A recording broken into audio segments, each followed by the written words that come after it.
The Desperate Alliance. Captain Maya Rice stood on the bridge of the UES Dauntless, watching the holographic display of Earth's solar system with a mixture of pride and resignation.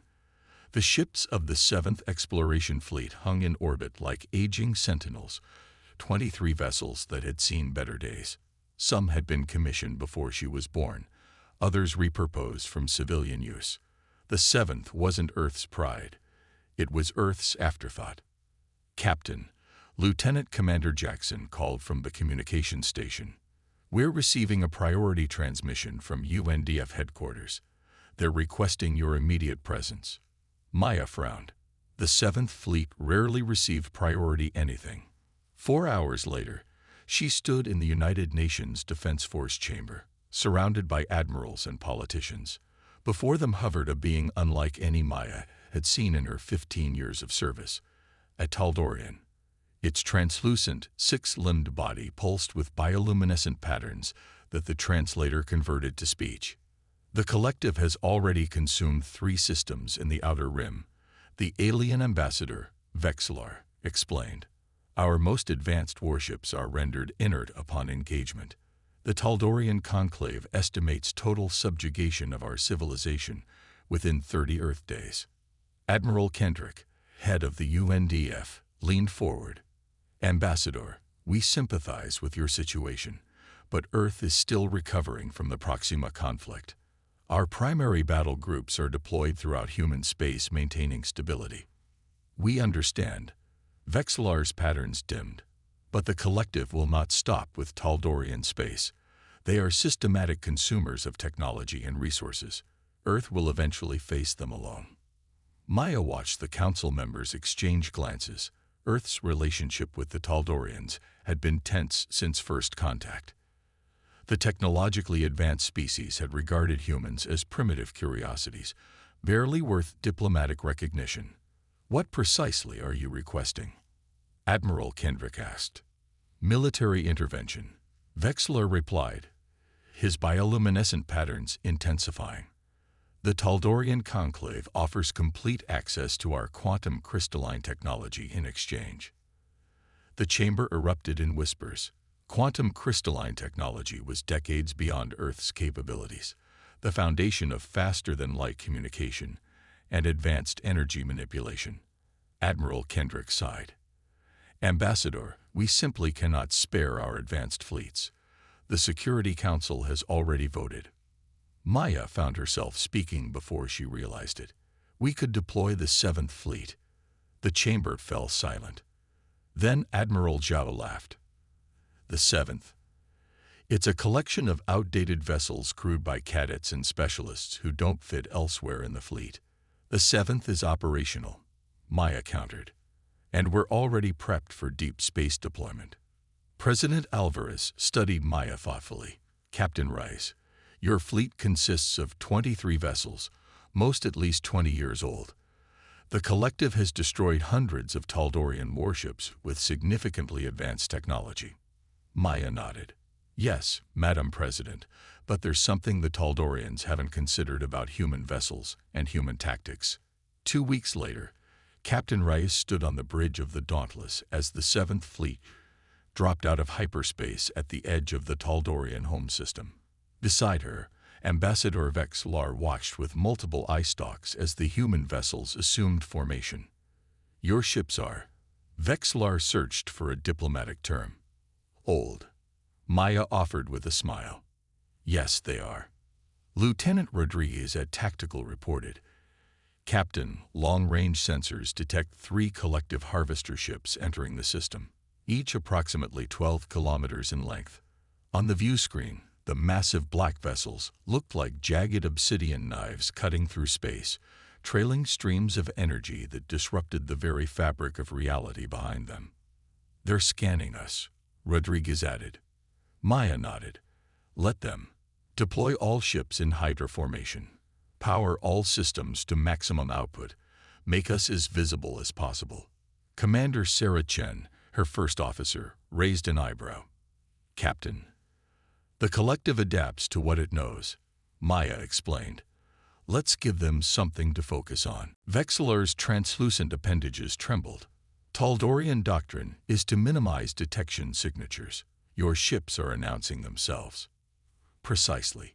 Maya smiled as the Seventh Fleet spread out in an aggressive stance, running hot, broadcasting on all frequencies. All ships, weapons free. Execute Operation Trojan. The UES Thermopylae, an ancient dreadnought from humanity's first expansion era, moved forward. Its outdated engines glowed blue-hot as it launched what appeared to be a barrage of conventional missiles toward the lead collective vessel. Projectile weapons. Vexlar was aghast. The collective's energy shields can withstand direct hits from our plasma cannons. The missiles detonated 1,000 kilometers from the collective vessel, creating a series of precisely calculated electromagnetic pulses. The massive ship shields rippled but held. Again, ordered Maya. All ships, coordinated salvo. Nearly 300 detonations bloomed in space, none striking their targets directly. Your weapons are ineffective, Vexlar observed. We're not trying to destroy their shields, Maya explained as she watched the tactical display. We're creating interference patterns. Through the fluctuations in the collective shields, microscopic drones, thousands of them, penetrated the barrier. Each carried neither explosives nor conventional weapons, but information. Computer viruses evolved from Earth's digital arms race, refined through centuries of human versus human warfare. The collective is a hive mind, Maya explained to the bewildered ambassador. It thinks and acts as one entity across its ships. It's never encountered a species that spent as much time fighting itself as fighting others. Humans have been hacking each other's systems for centuries before they reached the stars. Every government, corporation, and independent group had developed increasingly sophisticated digital weapons and defenses in an endless technological arms race. Fifth Fleet specializes in electronic warfare, Maya continued. Most species build bigger guns. Humans build better hackers. The collective ships began to drift, their coordinated movements becoming erratic. The viruses weren't designed to shut the ships down. That would be impossible against such advanced technology. Instead, they created microsecond delays in the collective's decision-making processes, introduced subtle errors in calculations, and prioritized non-critical systems. Lieutenant Patel, Maya called to her communications officer. Begin broadcasting on all Taldorian frequencies. I want every ship in their defense fleet to hear this. Maya turned to Vexlar. Ambassador, the collective isn't invincible. They're just unfamiliar. Their technology is advanced, but it follows predictable patterns. They've never encountered human unpredictability before. As Taldorian vessels cautiously approached the disoriented collective ships, Maya addressed the combined fleet. This is Captain Maya Rise of Earth's Seventh Fleet. What you're witnessing isn't magic or superior technology. It's adaptation. The collective relies on technological superiority and predictable responses. They've never faced a species that turned its weaknesses into strengths. The largest collective vessel suddenly fired its main weapon, a beam of coherent energy that should have bisected the Dauntless. Instead, it veered wildly off course, slicing through empty space. Now, Maya ordered, all Taldorian vessels, target the areas we're marking on your tactical displays. The collective's shields are destabilized at these coordinates. For the first time in the conflict, Taldorian weapons found their mark. Plasma beams sliced through the weakened sections of the collective shields, scoring deep gashes in the obsidian hulls. As the battle continued, Maya turned to Vexlar. Ambassador, I need your engineers to modify your communication arrays according to these specifications. She transmitted a series of equations to his personal device. We're going to broadcast a specific frequency directly into the collective's command network. 6 hours later, as the combined human Taldorian fleet regrouped, the 3 collective harvesters drifted powerless in space, their systems corrupted by code they had no defense against. Maya filed her report to Earth. 7th Fleet engaged enemy. 3 collective vessels neutralized. Minimal damage to human ships. Victory achieved not through superior firepower, but through humanity's greatest weapon, our history of fighting ourselves. The impossible victory. 2 months after their initial victory against the Collective, the 7th Fleet's respite came to an abrupt end. Maya Rice stood in the Dauntless's briefing room, facing her senior officers and Ambassador Vexlar, whose bioluminescent patterns pulsed with urgency. The Collective has adapted, Vexlar's translator conveyed. They've modified their communication protocols and shielding harmonics. Our previous tactics will be ineffective. The holographic display showed the Taldorian home system, where 57 Collective vessels had appeared at the outer boundary. These weren't just harvesters. They were warships, sleek and deadly. They've analyzed our previous attack, Commander Chen noted. They're expecting another electronic assault. Maya nodded. Then we'll give them something completely different. She turned to Chief Engineer Ramesh Kumar. Chief, how quickly can we implement Protocol Omega? Kumar's eyes widened. You want to use Omega against that fleet? He ran calculations on his tablet. 22 hours, minimum, and it might not even work. It will work, Maya said with a confidence she didn't entirely feel. Because they're expecting complexity. They won't be looking for simplicity. As the meeting adjourned, Vexlar approached Maya. Captain, my people are curious about this Protocol Omega. Our sensors detect your crews stripping components from your secondary systems. Maya led the ambassador to the ship's observation deck, where they could see the Earth vessels undergoing rapid modifications. Maintenance drones swarmed around the ships, removing panels and installing new components. The Collective believes technology evolves in one direction, toward greater complexity, Maya explained. But human history isn't linear. We've learned that sometimes the answer lies in what we've left behind. Vexlar's patterns showed confusion. You're regressing your technology. Not regressing, Maya corrected. Repurposing. The Collective systems are designed to counter advanced energy weapons, quantum fields, and digital attacks. They've now adapted to our electronic warfare tactics. But what about something more fundamental? 20 hours later, the 7th Fleet moved to intercept the Collective Armada, joined by the remnants of the Taldorian Defense Force. The human ships had changed. External communication arrays had been reconfigured, and makeshift projectors had been attached to their hulls. The Collective Fleet is accelerating, Lieutenant Rodriguez reported. They'll be in weapons range in 3 minutes. All ships, initiate Omega Protocol on my mark, Maya ordered. She turned to Vexlar. Your vessels should maintain their distance. This will get unpredictable. The first Collective ships opened fire, beams of coherent energy slicing through space. The 7th Fleet scattered, moving in seemingly chaotic patterns that somehow kept them just beyond the Collective's targeting solutions. Mark, Maya commanded. Across the fleet, officers activated the makeshift systems they'd spent nearly a day installing.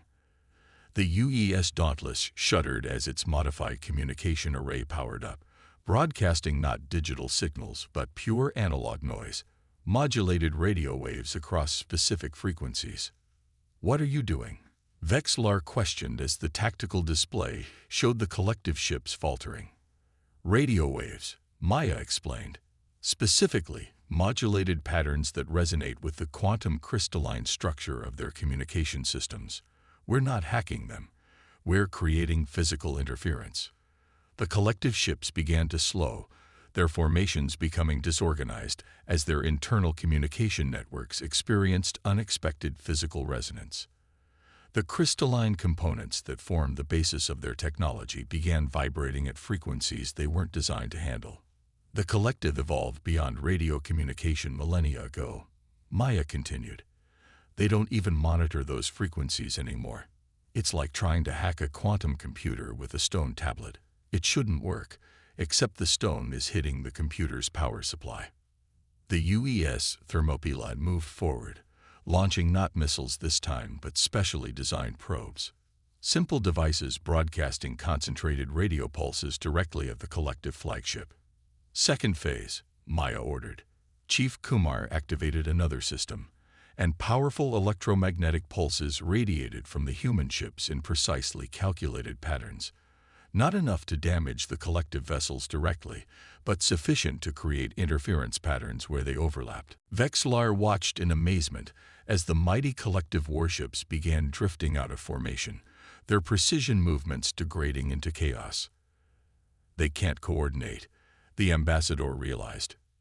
You've disrupted their collective consciousness without attacking their systems directly. Exactly, Maya confirmed. We're not trying to beat their technology. We're bypassing it entirely. She opened a channel to the Taldorian fleet. All Taldorian vessels, target the coordinates we're transmitting. Fire everything you have. The Taldorian ships unleashed their advanced plasma weapons at the disoriented collective vessels. Without their perfect coordination, the collective's overlapping defensive fields failed. Plasma beams pierced their hulls, causing cascading system failures. It's working, Commander Chen reported, unable to keep the surprise from her voice. The battle should have been impossible to win. The collective's technology was centuries beyond Earth's, their ships more numerous and powerful. But they had evolved to counter technological advancement, not technological regression. They had no defense against methods they'd discarded eons ago. 3 hours into the battle, the collective fleet began to retreat. Not an organized withdrawal, but a panicked flight. Ships collided with one another as their navigation systems failed, victims of mankind's primitive interference. As the last collective vessel limped away, the bridge of the Dauntless erupted in cheers. Maya allowed herself a moment of relief before addressing her crew. This victory belongs to every engineer who remembered their ancient training, every communications officer who dug through historical archives to find forgotten frequencies, and every tactical officer who calculated interference patterns instead of firing solutions.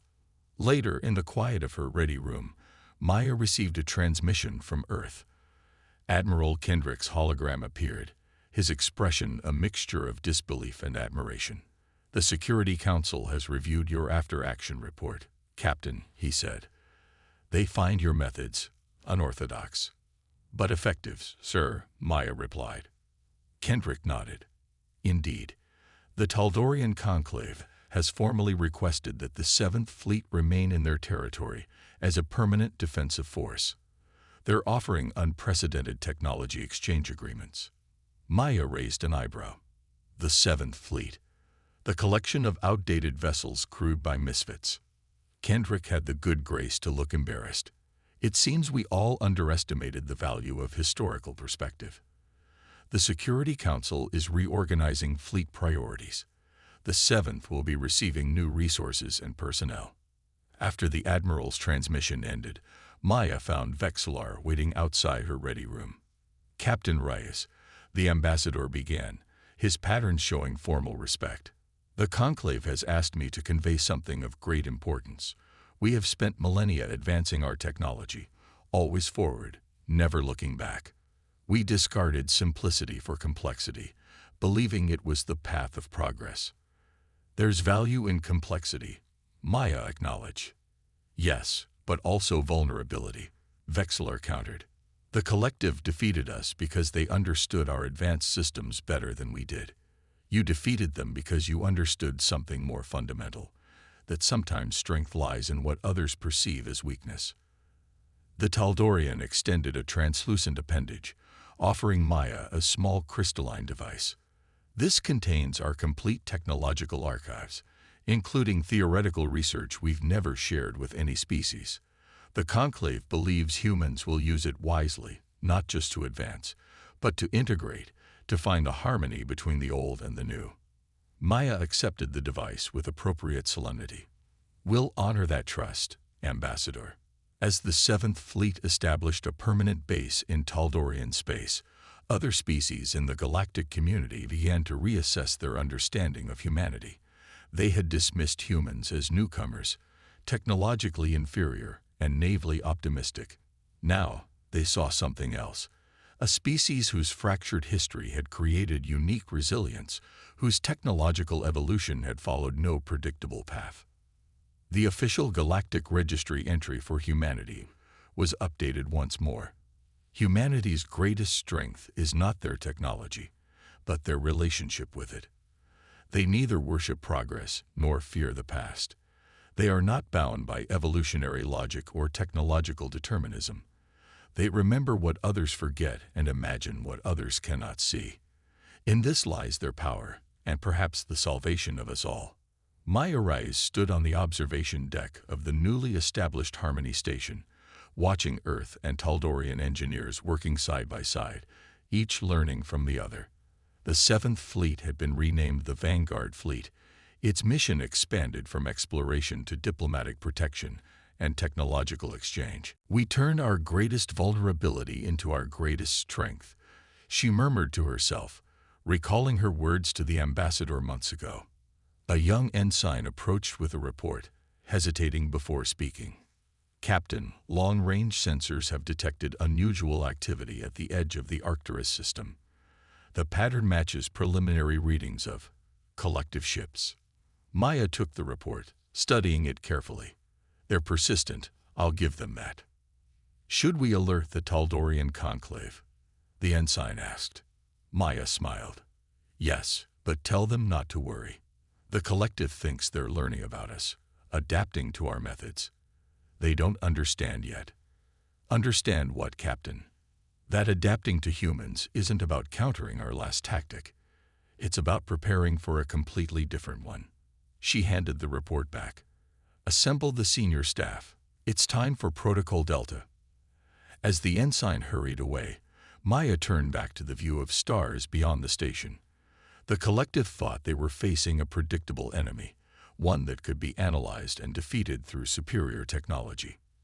They were about to learn what the Taldorians now understood: that humanity's true power lay not in any single technology or tactic, but in their endless capacity to reinvent themselves, to turn today's weaknesses into tomorrow's strengths, and to find possibility where others saw only limitation. The last line of defense wasn't a fleet or a weapon or a shield. It was human ingenuity.